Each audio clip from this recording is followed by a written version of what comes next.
And the class really delves into the time value money, which is really what we are talking about. $1 today is worth more than $1 tomorrow. So people always ask me, should I get a 15-year mortgage or should I get a 30-year mortgage? And I said, well, just look at it. How valuable was the dollar 15 years ago? And how valuable was the dollar 30 years ago? So wouldn't you rather be making payments in the future with less valuable dollars? And if you do a 30-year mortgage, you're paying smaller payments and you're paying them further out in the future with less valuable dollars. I always recommend people get as long a payoff time as they possibly can with the lowest payments, because you can always add principal to every payment to pay it down faster if that's what your goal is, because your goals in your investing life change. I am Christina Suter, and this is the Real Estate Breakthrough Show, where we talk about the reality of real estate, the mindset you need in order to face the reality of what it is, and tips and tricks to get you moving forward in investing. I am your host, Christina Suter. Today, we have the wonderful, the infamous, the amazing, the allure of my heart, the second man in my life only to my husband, Bill Tan. I just had to, Bill. I'm sorry. I just had to welcome you that way. Wow. Welcome, Bill, to the show. Wow. That's all I can say. Oh, such a flatterer.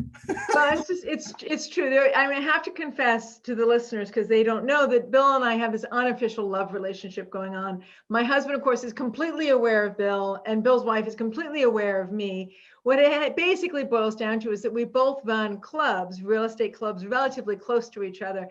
And when I first opened my club, I said, Bill, please help me, be my mentor in helping me figure out how to run my club. And he did.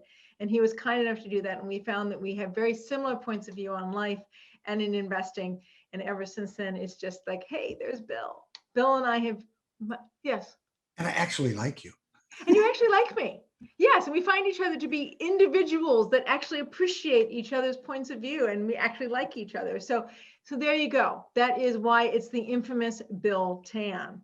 So now let me give you the other intro to Bill, which is his actual bio. This stuff is boring in comparison, but hey, if you're on Roku TV, then you can actually see his actual website. So B Tan Investments, Bill Tan, the barter man.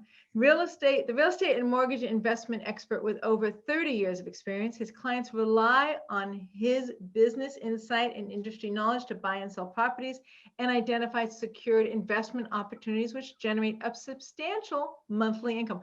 Deal with it, dude. It is the length it is. His ability to think fast and to creatively to develop effective strategies continually amaze his clients and his friends and students, because I have also been his student. As a former real estate broker and longtime real estate exchanger, Bill is a transactioneer. That is the beauty of his mind. We will only get to see a piece of that tonight. I have had him talk at my club specifically about transactioneering. So Bill, I'm going to have to ask you probably to do that in about another year, because you presented at my club last year. So about every 2 years, I like to bring the same people back that I think are deeply valuable to my members. So you might have to brush off that transactioneering that you did. Okay, let's see. Bill is a transactioneer with a few equals for real estate and note deals. He is the president of the Los Angeles Real Estate Investor Association, otherwise known as LAREIA, and the former president of the San Diego Creative Investors Association, the SDCIA. The SDCIA was one of the largest in the country, and the San Diego Cash Flow Association, an association of cash flow investors. Bill continues to be featured speakers in the real estate and mortgage investment industry. He makes presentations for local real estate clubs, including mine, and note groups, conferences, and conventions nationwide, and appears on many podcasts, webinars, radio, and TV programs. None of this should surprise you guys, because he's right here on my podcast and radio show. Bill was honored with the 2012 Industry Achievement Award of the Noteworthy National Conference for his contributions to the note industry. Bill also earned the designation as one of the few master brokers of the note industry for many years, and was awarded the Equity Marketing Specialist designation for exchanging. You're going to have to explain to me what that is, because I don't know what that is. He is tenacious, consistent, and professional, and adorable, and lovable, and intelligent, and kind and integrous. I'm sorry, did I run off on my own my biography of you again, Bill? Oh, everybody's probably asleep by now, so just go Everybody's ahead. asleep by now. I don't know. You're just gonna have to deal with it. So he brings his unparalleled market knowledge together with an extensive network of local, regional, and national contacts. So you can see right here, B10 Investments, which is literally b10investments.com. Bill, wonderful to have you here. Thank you. I couldn't resist. I'm sorry, guys. Wake me up, folks. People who've listened to my show on a regular basis, right? I think I'm now up to like show 60 or something. People listen to my show on a regular basis. No, this is not my usual intro. Just so you know, if you haven't had a chance to listen to one of my shows, this is not my usual intro. Okay, So, she's doing this because she knows I'm in love with her. That's all. It's just that simple. That's right. That's right. We're just two souls that are very similar, and there's nothing for it. So, and we recognize that. And we recognize that. We don't deny the truth of it. So, Bill, I know a little bit of your history, but my listeners may not know your history. What is it that got you? What is it that you did before real estate? And tell me about how you got into it. Well, I was a bum, and then I got a job as a computer programmer for a local engineering company. Okay. And then it was after that point of having a job, which is, pretty easy in itself, because you just go to work, you do whatever they tell you to do, and then you go home and they pay you a certain amount for it. But to me, that's also the definition of hell, doing the same thing over and over and over again. That's something I don't enjoy doing. But I had this job. I wanted to raise, they wouldn't pay me more. So I said, okay, I'm out of here. And then after I was gone, they offered me to come back, and they, at the last time, almost tripled my initial salary. The offer was almost triple my initial salary, when if they'd only given me a couple $100, I would have been happy. And then I realized that I had an expertise that was so much more valuable. Then why was I working for them? And I wasn't enjoying it. So I went back to school, and when I was paying for my education, I became a deputy probation officer in LA County. Mm-hmm. And I was that until it got to a certain point where they wanted me to work 5 days a week. I was actually working like a fireman. I was working 2.5 days. So it's 48 to 56-hour shift. And then I was off for 4.5 days. And on the 4.5 days, I was able to pursue real estate investing. And it got to a point where they wanted me to work full time, 5 days a week. And I'd already moved to San Diego by that time. And so that wasn't a real good thing. And then when I told my wife that they wanted us to move back so that I could go to work full time, she said, maybe you're moving back to LA. So I retired from the probation department. And by that time, I was already making more money as a real estate and note investor than I was as a deputy probation officer. I just liked working with kids at the time because I felt I was making a difference in some of their lives. And you were. That is one of your stories. Yeah, that's one of my stories. And so I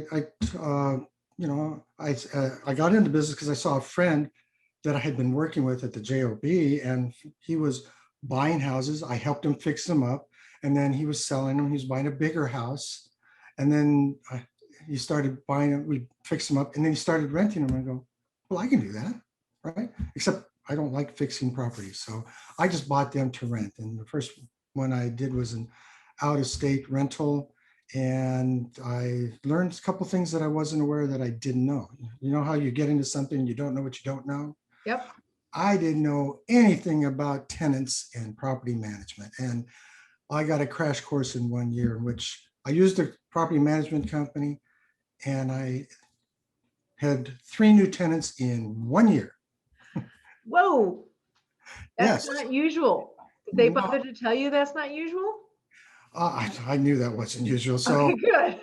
I decided to do it myself. I decided to go the Section 8 route. Okay. So I got a Section 8 tenant in after I completely renovated the property.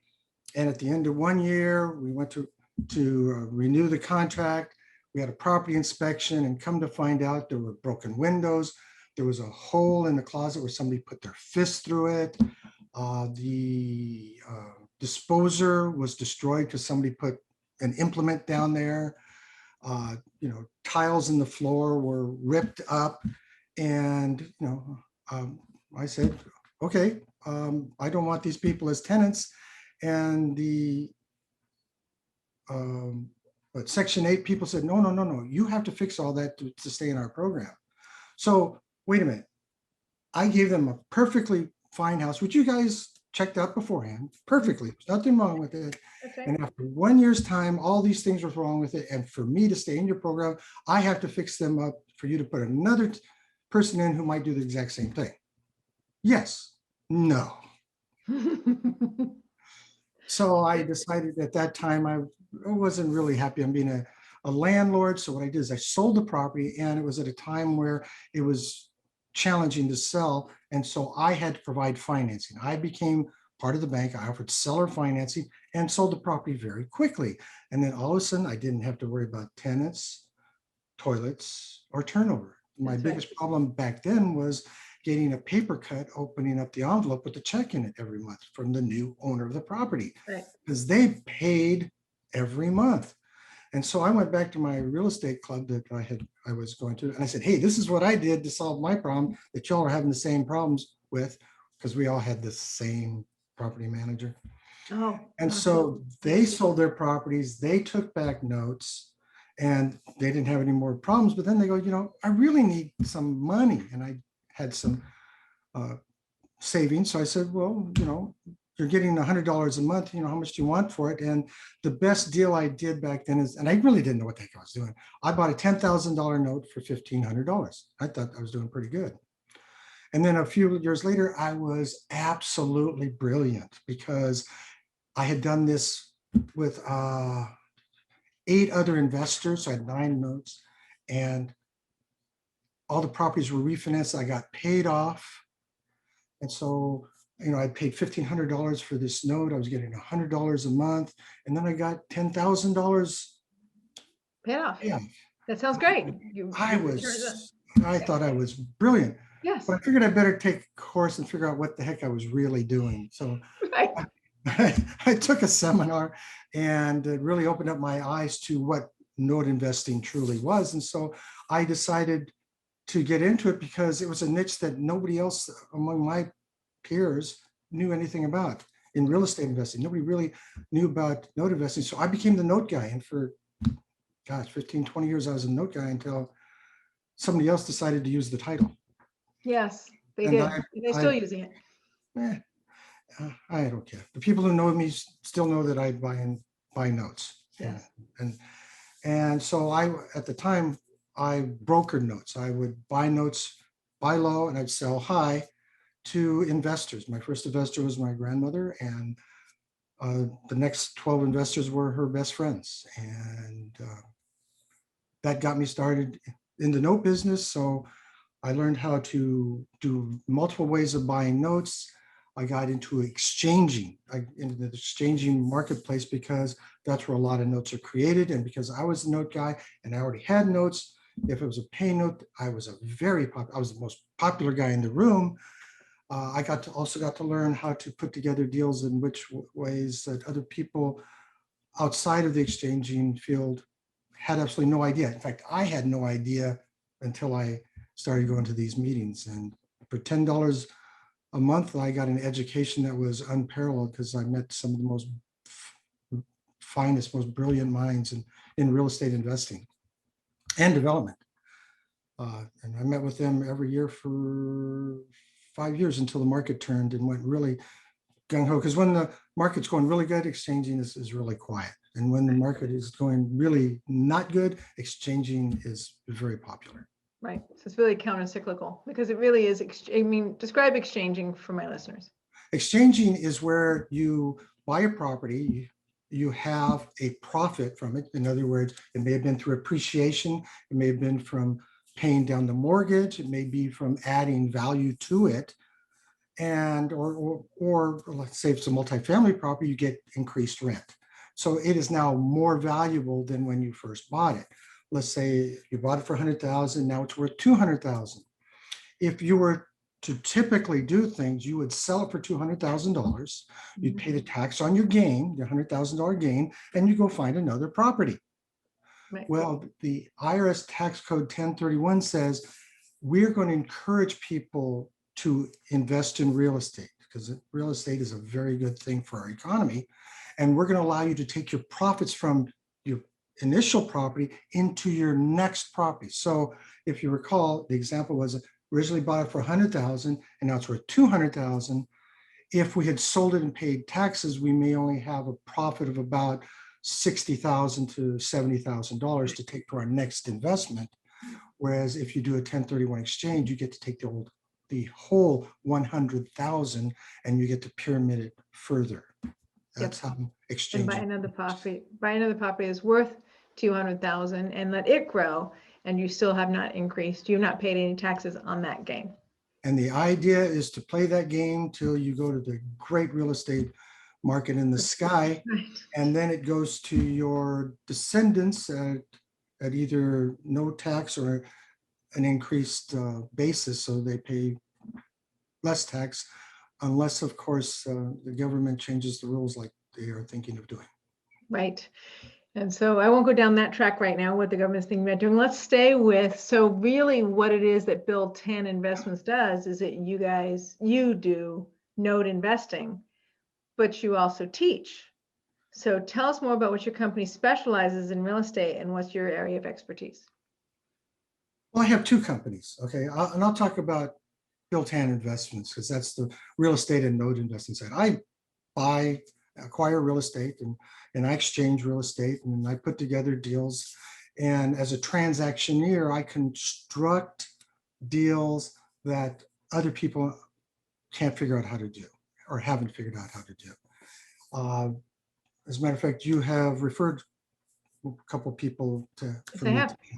And they have a particularly tricky deal, something that they can't find a way out of. I know exactly who you need to talk to, because to get your brain on it is one of the best ways for them to come up with an alternative solution than what they can see themselves. I mean, their nose is in the deal, and you come from so many different directions in your thinking because you're used to creatively solving problems. I'll give you an example. One was just this weekend, and it was this real estate agent has a client who's selling their property and they have these offers for all cash. And what the idea is to sell this property and then go 1031, take their profits into the next opportunity. And I said, stop, halt. And the agent is going, why? Because they're thinking, this is my commission, right?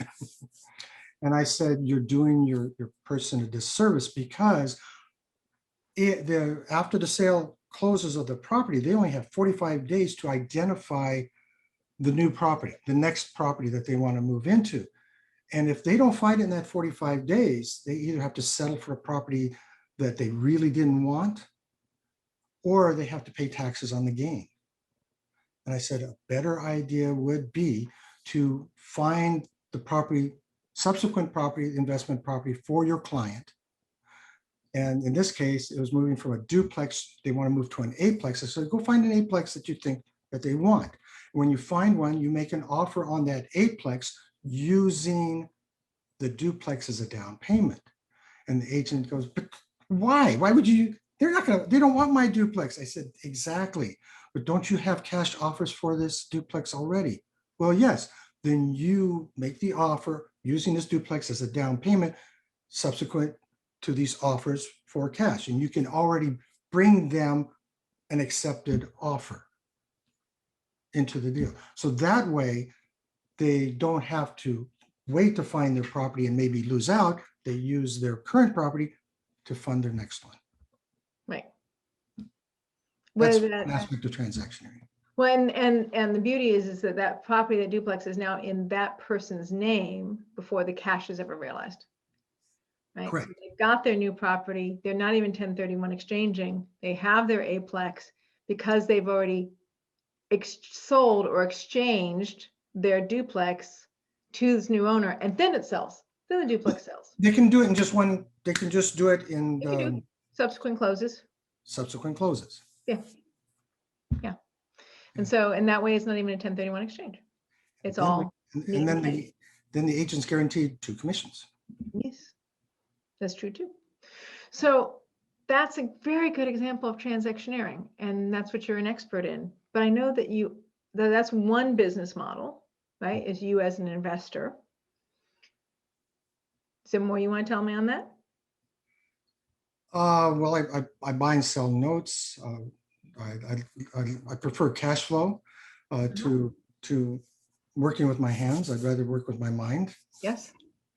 And that's what I do. I really prefer notes because notes are more easily modified than our real estate, and then I don't have to depend on tenants and toilets. However, I do have pieces of multifamily and rental properties.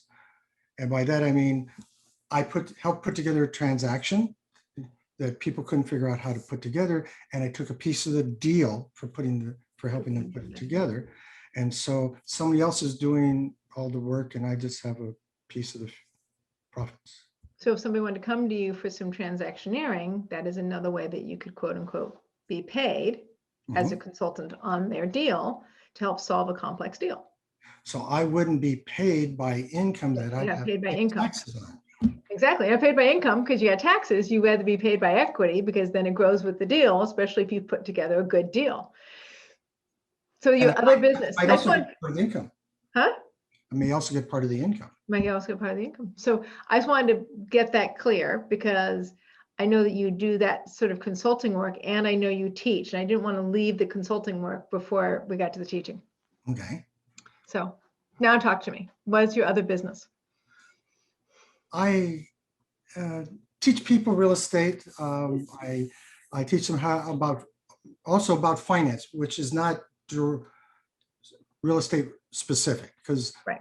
I've taught a class for many years we called the financial calculator class. I'm renaming it Real Estate Finance 101 using a financial calculator because I bring in all aspects of financing because we use financing in every aspect of our life. And you need to understand how the numbers are determined. And the biggest, most lesson that somebody can learn out of that class is to play what if games on things they wish to acquire. By what if games meaning, okay, if I were to get seller financing, okay, what can the property afford and what can I pay and how long would it take over time? Because we can, by taking my calculator class, we'll just call it the calculator class. By taking the calculator class, you learn about all the different aspects of a mortgage note or any note, IOU.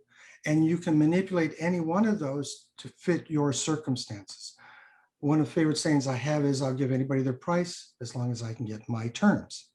Because one of the, some of you said, well, what if I wanted $50 million for my house? I said, I'd give you $50 million. I'd write you out that note, $50 million, all due and payable in 50 years. That's right. With this particular interest rate on it, all due and payable, or no interest rate on it, because the whole time flow of money, when you understand the calculator course, which my husband and I took, the whole time, my husband has a PhD in mathematics, just letting you know. The whole time flow of money is really the thing that you're trying to control. So understanding that movement, whether you're purchasing real estate, purchasing a note, fractionalizing a note, taking a piece of a larger deal, all of that calculating of what the time flow of money is effectively what you're teaching, which is why it applies to so many different pieces of real estate and so many different pieces of investing in general, whether the commodity is real estate or gold or oil or or stock performance over time. And the class really delves into the time value money, which is really what we are talking about. $1 today is worth more than $1 tomorrow. So people always ask me, should I get a 15-year mortgage or should I get a 30-year mortgage? And I said, well, just look at it. How valuable was the dollar 15 years ago? And how valuable was the dollar 30 years ago? So wouldn't you rather be making payments in the future with less valuable dollars? And if you do a 30-year mortgage, you're paying smaller payments and you're paying them further out in the future with less valuable dollars. I always recommend people get as long a payoff time as they possibly can with the lowest payments, because you can always add principal to every payment to pay it down faster if that's what your goal is, because your goals in your investing life change. So this is Bill's website. And right here, you can see formal education will make you a living. Self-education will make you a fortune. So that's from Jim Rohn. So, and this is, I believe, where you're, right? Bill Tan has been called the teacher's teacher, president of Los Angeles REIA. We know that. Here's your real estate finance 101, which we call your calculator course, right? And it's the May date. It says Saturday, May 22nd. Is that an actual date? That's an actual date. That's an actual date. That's the next Fantastic. class. So that's actually coming up here. And so people can find that here. And it's to me, it was very useful because it is one day. So it's very specific. And you're really just like drowning yourself in, like, you know, like a pitcher of water, you're just drowning yourself in what it means to use the calculator. And you have several examples of whether it's real estate based, whether it's a loan, whether it's, you know, I know somebody who uses it all the time on creating notes on what he calls wobbly boxes, which is mobile homes, right? And so the calculator is the thing that allows you to understand the true value of what you're purchasing and almost allows you to be what I call asset agnostic. Asset agnostic. Agnostic. Well, I don't care if it's a note or a real estate. I prefer notes because I can manipulate Right. them.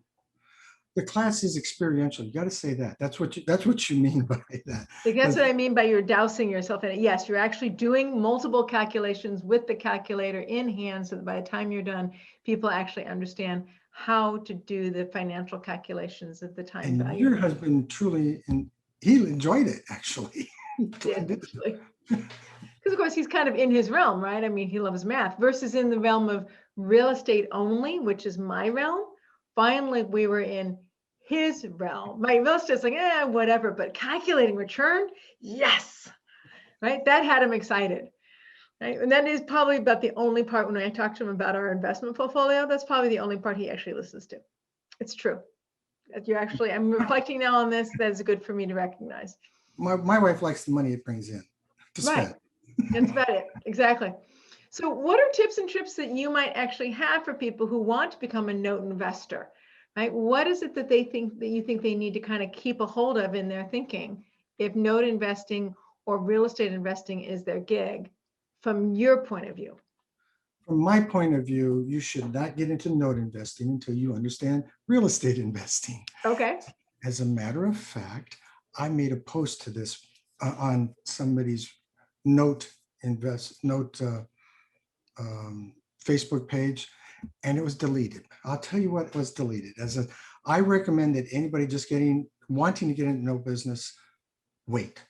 And that is that you have to learn who the actual payer, ultimate payer on a note is. The ultimate payer on a note is the real estate. It's a trick question. The ultimate payer on any note is the collateral for that note. So if it's an auto loan, it's the auto, but if it's a real estate note, it's the real estate. And you need to understand that if you acquire a note, that the only way you're ultimately going to get paid if the payer doesn't make payments to you is through the real estate. And would you want to own that real estate, to go through that real estate, to sell it, to get eventually all your money back? And so I've seen too many people get into the note business without understanding that fact, and they buy a note for greed factors. Okay, they see the high rate of return. Well, I have a sign right there in front of my desk, that in front of my eyes, it says a great return, whether it be for real estate or notes, is only great if you get paid. Only good if you get paid.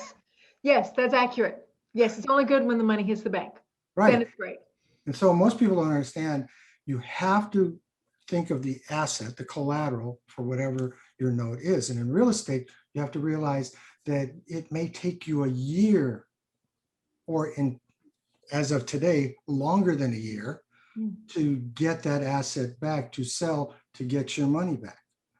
Right. Now, there are certain states in the country that I really don't recommend you invest in notes. It's worked for other people, didn't work for me. One of them was New Jersey. It took me 7 years to get my money back. 7 years. 7 years. That is long. I was Yes. funny. I was thinking about purchasing in Indianapolis, and one of the things that was brought to me was notes, non-performing notes that were brought to me. And I said, he's like, oh, well, you can just foreclose on these notes. They're backed up by actual real estate. And I said, yeah, I looked up on the website, and the average foreclosure days at that point was over 1,000 days before they were able to make it to court because it was a judgment state. And if it's been vacant, particularly in a state like Ohio, which has warm, wet summers and not so warm winters, the house deteriorates in that Yes, time. it does.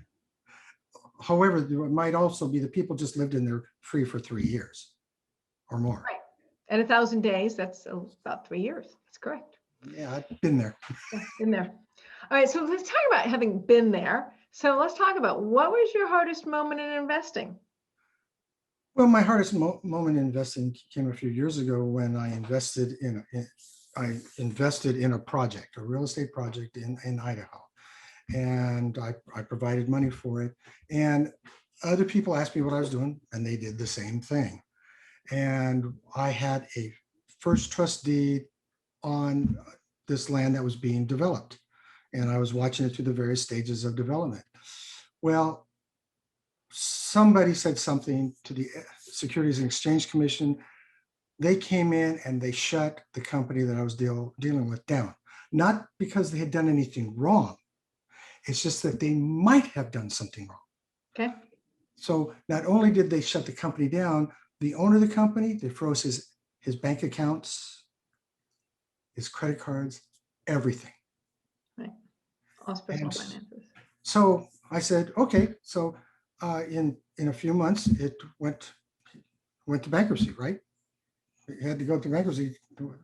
And so it went to the bankruptcy court. It's been in court now 7 years without being resolved. I understand how I can go to bankruptcy court and be in bankruptcy court for 7 years without being resolved. And you probably have a lot of story to tell me, or your answer is very similar to mine, which is it shouldn't be taking that long. It shouldn't be taking that long, but the trustee and the judge, I just believe they're in cahoots. I just believe they have something going on because they've just been milking all the equity out of the property. Because if I had been able to get control of the project, as much as I hate to development, I would have finished it, and almost everybody would have gotten their money back, maybe even a little bit more. But as it is, we've spent lots of money chasing this and not gotten anything.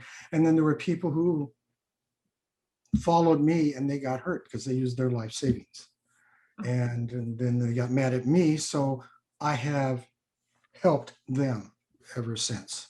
So that's the how did you solve it, is that you can't solve the bankruptcy, but you can solve the relationships that you had that relied on you to get into the deal. Right. And I've been waiting for this thing to be resolved. I think what eventually will do is I'll just pay the people off and just bite the bullet, which I do not like the thought of. I understand. I have my own stories on biting the bullet and paying people off with my own capital because for whatever reason, I am somehow in my mind fiduciarily responsible for them. That's the thing. Because like recently, I was told one bad thing about an investor, and I was expected to make a decision on that one bad thing. I've never heard any other thing that was bad. I heard this one bad thing, and I said, I'm not going to make any decision until I have found out the whole story. And were you able to find out the whole story? Oh, I'm in the process of that right now. Yeah. Because this was just brought to my attention. Yeah. Due diligence is very, very important. And it's only to be fair to all parties involved. True. Now, if I find out that they were wrong, I have no problem telling everybody.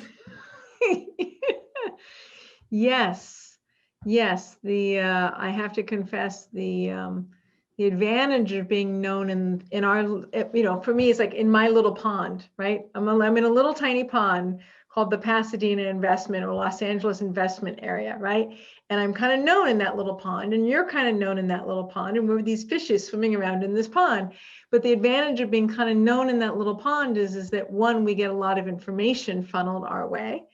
Two, that information can actually, I have a tendency to feel like it's more authentic or more truthful right? Because I have other people who are experts in the field who can talk to me about their actual experience. And three, it does usually mean that we have the opportunity to be able to say, hey, you know what?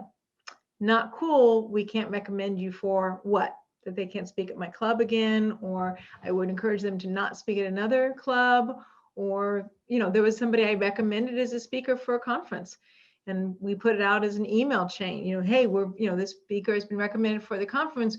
What do you guys think? And somebody said, hey, you know what, years ago, this is, you know, four years ago, this is what happened to, you know, somebody I knew personally. And this is an actual story of what occurred. So it wasn't gossip. It wasn't something heard from somebody who heard from somebody else. This was what actually happened. And this is what was resolved, and how it was resolved didn't necessarily fit with us feeling like we were happy cozy with inviting this person to come speak. So we did not invite that person to the conference we were thinking about inviting them to. Good to know, right? Right? It's an advantage of being able to be involved in the field where many of us know each other. And because we have that power, we have to make sure that we verify that the veracity of all the things that are brought to us. That is correct. We are not spreading gossip. We're getting earnest, truthful, hopefully as close to firsthand information as possible. Right.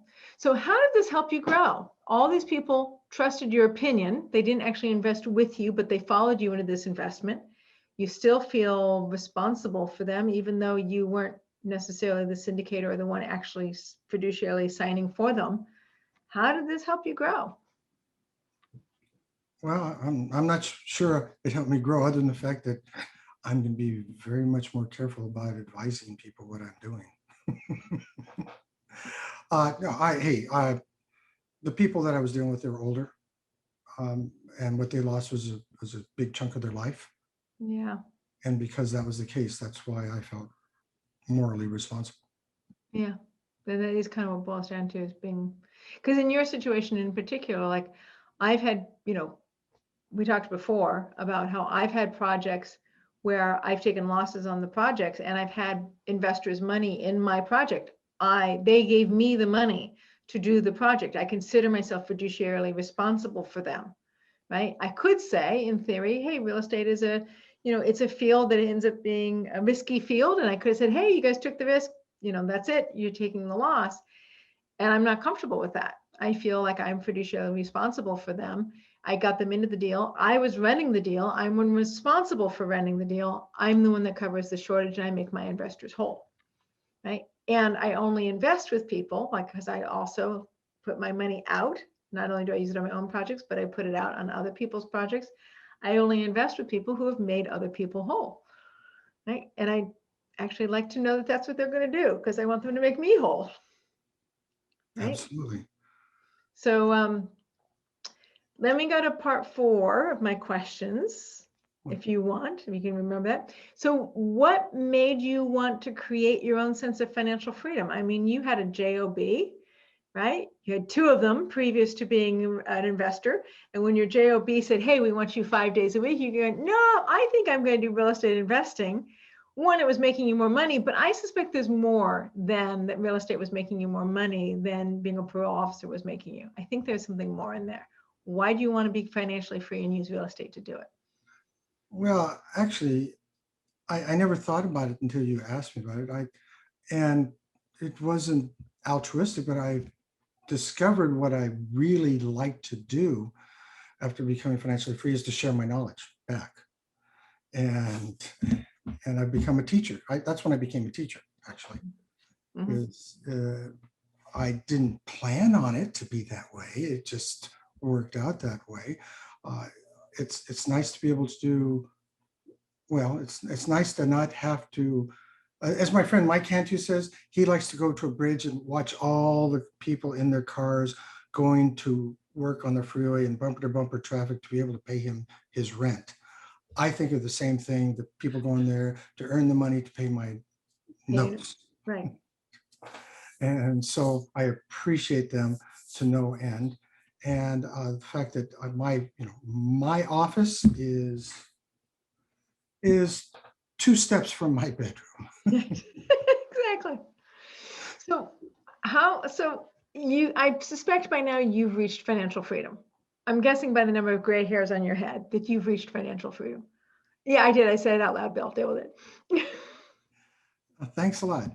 Not as not as much far as I would like, because I acquired real estate and assets to help pay for health costs in the future, because it's where we're all going, health costs when we get older. And for some reason, and I used to teach for a self-directed IRA company, I never considered that I would be able to have an HSA, which is a health savings account. So my goal now is to grow my HSA as huge as I possibly can to help pay for our health costs in the future. Because right now, my wife's a teacher, so we've always used her health plan, and we were, we were going to live off her salary while she was employed, and when she decided to quit, then we'd live off all that I have grown over the years. And I was doing as much of it as I could in a Roth and self-directed IRA.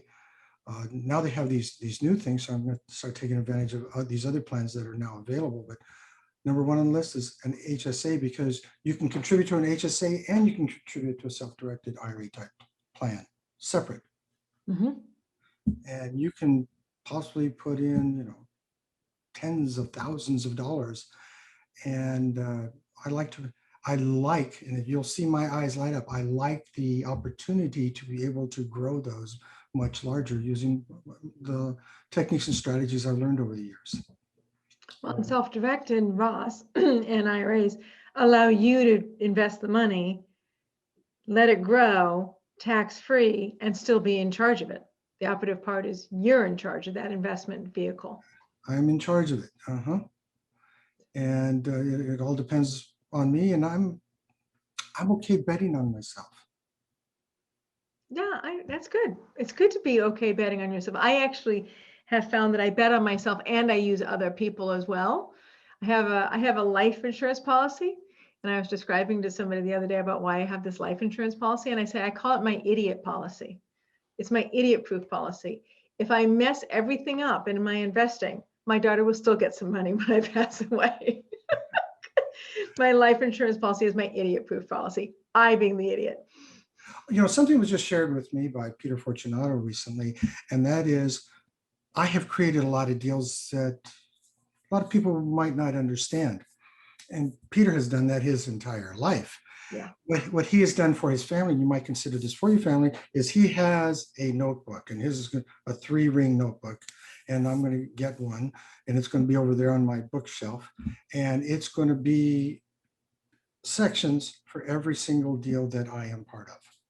So that if I get run over by a bus tomorrow, somebody can just open that up and see all the investments I've made. Oh, interesting. Okay, I have file folders where everything is filed under H for hard money. Even if it's something I'm like a flip, it's still under H for hard money, because it's usually my money in it, right? So that's if you want to know what Christina's doing in real estate, go under H. That's everything's H.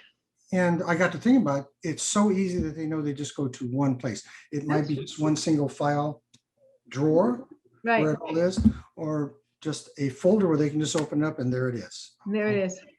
Well, and even yourself, because I go scrounging looking for stuff every year, right? Like, oh, where's that settlement statement on that blah, blah, blah property? And did it close in 2000?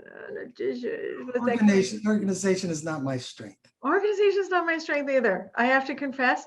And so I have somebody who come over and helps me with my filing every 3 months. And I can tell I need her because the stack on my inbox gets too high. There's like a threshold about here. I call her and go, help. My biggest challenge has always been, I'll spend hours figuring out how to put a deal together. Yes. Once I figured out how to put it together and take it through closing, I'm done with it. Oh, but there's all the other details. Those details. There's details to get to closing that need to be taken. Right. It's the creativity. It's the joy of pulling it together and making it work, because the details are important when you're trying to make it work. But once it's closed, it's like, yeah, okay, so moving on. No, actually, once I figured out the details, I figured out the thing. Yeah. I need somebody to handle the details because I'm done with it. Okay. Okay, so even before closing. Even before closing. Even before closing. This is, closing is where you get paid, and that's where I sort of go, okay, where the heck is that settlement statement? Oh, by the way, here's something for your listeners that I tell everybody, and it is Okay, good. the best lesson I ever learned. And that is, be sure and get all your final closing documents at least three business days before closing. Okay, yes. And read them. Read them. You should read And them. read them. The last property I sold, we used an online title and escrow company, Okay. and I made 6 revisions to it. The number one main revision was, and only because I read it, right? Number one was that the buyers were going to pay for all the closing costs, because it was a house I'd owned.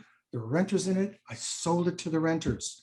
And so they would pay all the closing costs. It was right there in the initial closing escrow instructions. Yet whenever I got the closing documents, it was 50-50. 50-50. It was, Yep, so standard. I kept sending it back. And the third time the guy goes, why don't you just sign it and send it back? And I said, if you're willing to pay me the $20,000, Closing costs, difference, go for it. I'm more than happy to do it. So it's particularly now, since we're doing a lot of things online, you have, and the quality of the people you're dealing with online is the lowest common denominator, not the smartest, sharpest pencil in the stack there. You have to read the closing documents. That's all there is to it. Read notes. If you're signing a note, read all the documents. One thing, most people, almost everybody does not realize, when you buy a property, you have a non-recourse loan. Once you refinance it, it is now a recourse loan. And if they do not get all the money they're satisfied by the sale or foreclosure of your property, if you don't make all the payments, they can go after any additional assets. Almost nobody knows that fact. Yeah, I didn't even know that fact, and I've been investing for 30 years. Why did I not know that fact? And that recourse is a negotiable point. Very good. All right, Bill, you're going to have to share with us. How do people get a hold of you? There's btaninvestments.com. Or Bill-Tan Investments. It's easier, billtaninvestments.com. Bill-Tan Investments. Because I've been using that for years. It was only because of, I won't tell you, but billtaninvestments.com will get to me. We'll get to you. Okay, good. And my email is bill@billtaninvestments.com. It's really easy. Really easy. And you have your financial course coming up. Financial course, May 22nd. And if they want to, they can give me a call at 626-898-5466. 626-898-5466. And one thing we haven't mentioned is that I run a real estate club. Yes, the LAREIA. We did mention it, but let's repeat it again. So LAREIA, it's on meetup.com. And I love it when it's closer, because when it was close to you, I would just go to Pasadena to your meeting, because loved your meeting just as much. But we meet on the second Wednesday of every month. And sometimes we have special meetings. As a matter of fact, we're having a special meeting next month, April 7th. We have Peter Fortunato coming to speak to our group. Who doesn't come to my group, but that's because I record my group. He won't. I know, and it's the same day, but that's the only day that Pete had open available. Hey, we'll take Pete whatever day we can get him. So LAREIA, LAREIA. And if you Google it, it's Los Angeles Real Estate Investors Association, LLC. It's been a number 1 on the Google list for years and years. Yeah, and we're very much like this group, Pasadena FIBI, in that I've heard of Pasadena FIBI. Yeah, FIBI Pasadena. Yeah, I've heard of that. I don't know. This crazy chick does it. She always insists on wearing white all the time. I don't know what is about her. It's a great group. I would recommend it without any reservations whatsoever. And they're on the third Thursday of every month. Thursday. Yes, it's pretty amazing. You remember. I love that group. We're both real estate education and networking groups. Yes, absolutely. Which is, the passion of what we get from real estate that we both share, is the opportunity to teach it and to pass it forward. Both of us love that. And to have speakers on to remind us what we've forgotten. Yes, thank goodness. Thank goodness. Bill Tan, thank you so much for being part of my show. Thank you for listening to the Real Estate Breakthrough Show with Bill Tan. You can find us on Roku TV, iHeartRadio, Spotify, and a variety of other platforms. And thank you so much. Tune in next week for more. For more from the lady, yes. More from the lady. That's me.